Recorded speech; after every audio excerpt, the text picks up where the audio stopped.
Brazil में रहने वाले दुनिया के सबसे अकेले शख्स की मौत हो गई। मौत की जानकारी 23 अगस्त को मिली। शख्स ब्राजील के अमेज़न के वर्षावनों में रहता था। इसे लोग मैन ऑफ होल कहते थे। वह 26 साल से जंगल में अकेले रह रहा था। आज तक उसको किसी ने भी नहीं देखा था और न ही उसकी कोई स्पष्ट तस्वीर थी। शख्स की उम्र 60 के करीब बताई जा रही है। यह अपने कबीले का आखिरी मेंबर था और बाकी मेंबरों को किसानों ने अपनी जमीन बढ़ाने के लिए मार डाला था। ब्राजील के कई लोगों ने अमेज़न की जनजातियों के खत्म होने पर शोक जताया है और इसका शव भूसे की झोपड़ी के बाहर एक झूले में मिला। मौत की वजह पोस्टमार्टम रिपोर्ट आने के बाद ही पता चल पाएगी। शख्स को मैन ऑफ होल के नाम से जाना जाता था क्योंकि इसने 50 से ज्यादा झोपड़ियां बनाई थी और इसमें 10 फीट के गड्ढे कर दिए थे। गड्ढों में वह खुद रहता था और जंगली जानवरों का शिकार किया करता था। यह दुनिया का सबसे अकेला मेंबर था क्योंकि इसके कबीले में रहने वाले लोगों को किसानों ने 1970 के दशक में मार डाला था। किसानों ने ऐसा इसलिए किया था क्योंकि वे अपनी भूमि को बढ़ाना चाहते थे और कबीले के लोगों के मरने के बाद वह किसानों से बचने के लिए इलाके की निगरानी खुद करता था।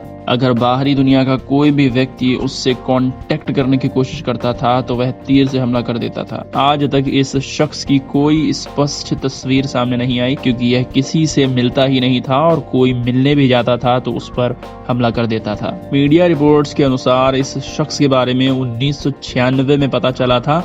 गश्त के दौरान एक व्यक्ति ने एक झोपड़ी के बाहर इस शख्स को केले के पत्तों से बने पंखों में ढका हुआ पाया। शख्स ने मरने के पहले खुद केले के पत्तों से बने पंख भी लगाए थे। जहां वह शख्स रहता था वहां घुसपैठ के कोई भी सबूत नहीं मिले और उसकी झोपड़ी में कुछ उथल पुथल भी नहीं थी। पोस्टमार्टम की रिपोर्ट आने के बाद यह पता लगाया जा सकेगा कि उसे कोई बीमारी तो नहीं थी। शख्स को किसी ने देखा नहीं था, इसलिए वह किस भाषा में बात करता था और किस जाति का था कुछ पता नहीं है। बताया जा रहा है कि ब्राजील में करीब 240 जनजातियां रहती हैं। उनमें से कई खतरे में हैं क्योंकि वुडकटर लगातार पेड़ काट रहे हैं और किसान अपनी जमीन को बढ़ाने के लिए जनजातीय लोगों को मार रहे हैं। कई साल पुराने सबूत से पता चलता है कि उसने मक्का, मैनियोक, पपीता और केले के पेड़ भी लगाए थे। तो इस वक्त की एक बड़ी खबर है, ब्राजील में दुनिया की सबसे अकेले व्यक्ति की अब मौत हो चुकी है।